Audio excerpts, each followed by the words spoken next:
Assalamualaikum warahmatullahi wabarakatuh. Perkenalkan, nama saya Elva Syahrani dengan NIM 220404501008. Saya dari kelas B angkatan 2022. Dosen pengampu Profesor Dr. Syamsul Bahri Talib MSI, Dr. Abdul Saman MSI Kons, dan Zulfikri SPD MPD. Baik, di sini saya akan menjelaskan mengenai materi kontrol diri dan kematangan emosional. Materi yang pertama yaitu pengertian kontrol diri dan kematangan emosional.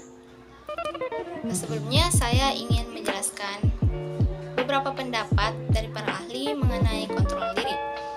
Lazarus tahun 1976 menjelaskan bahwa kontrol diri menggambarkan keputusan individu melalui pertimbangan kognitif untuk mengontrol perilaku guna meningkatkan hasil dan tujuan tertentu sebagaimana yang diinginkan.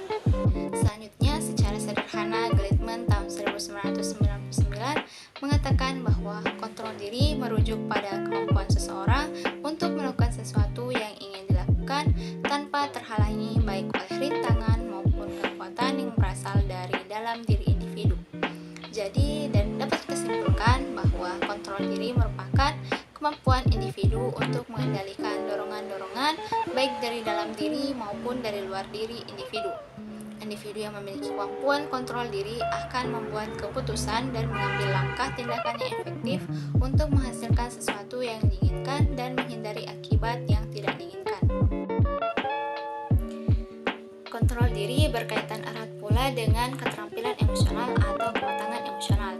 Bahkan, kontrol diri merupakan salah satu komponen keterampilan emosional.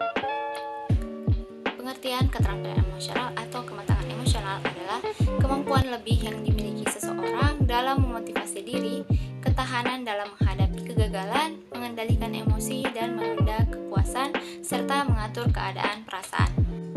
Materi kedua yaitu aspek-aspek kontrol diri.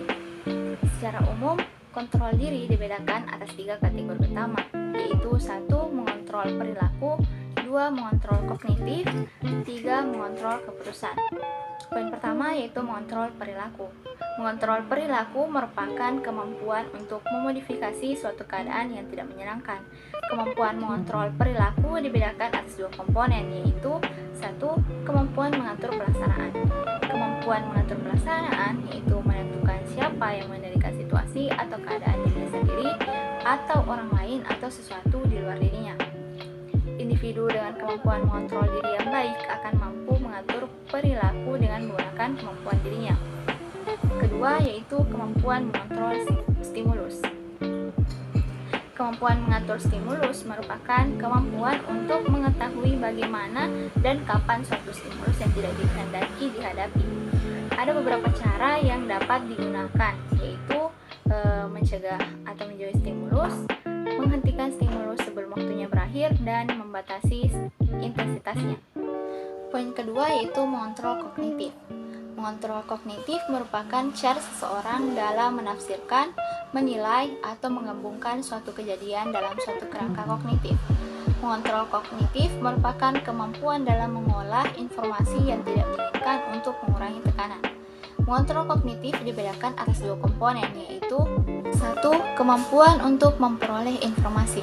Informasi yang dimiliki individu mengenai suatu keadaan akan membuat individu mampu mengantisipasi keadaan melalui berbagai pertimbangan objektif. Kedua yaitu kemampuan melakukan penilaian. Penilaian yang dilakukan individu merupakan usaha untuk menilai dan menafsirkan suatu keadaan dengan memerhatikan segi-segi positif secara subjektif.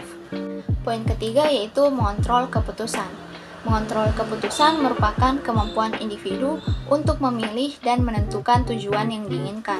Kemampuan mengontrol keputusan akan berfungsi baik bila mana individu memiliki kesempatan, kebebasan, dan berbagai alternatif dalam melakukan suatu tindakan.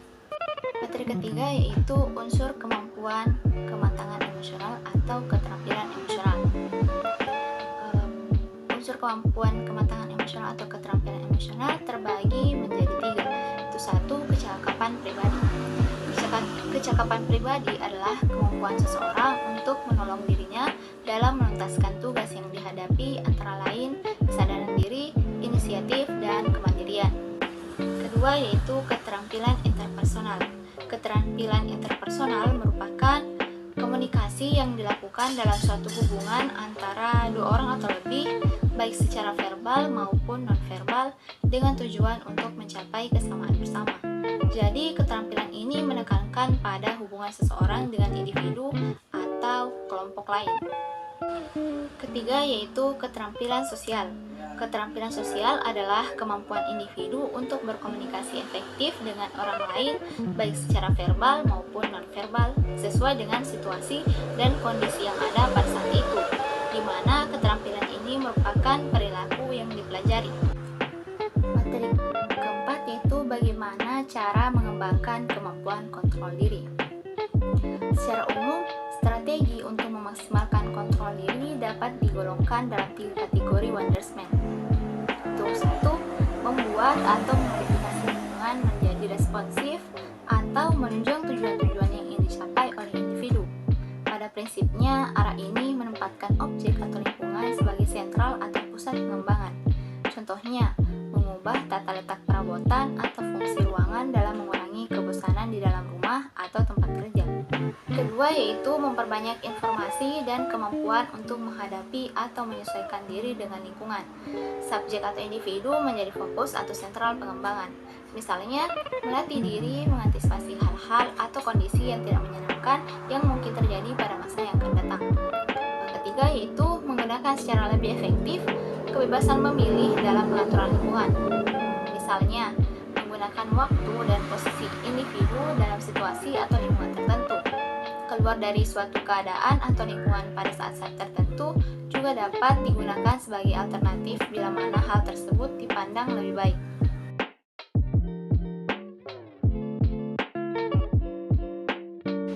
Baik, itu tadi penjelasan materi dari saya mengenai kontrol diri dan kematangan emosional. Mohon maaf sebelumnya jika ada salah kata, baik yang disengaja maupun yang tidak sengaja. Wassalamualaikum warahmatullahi wabarakatuh.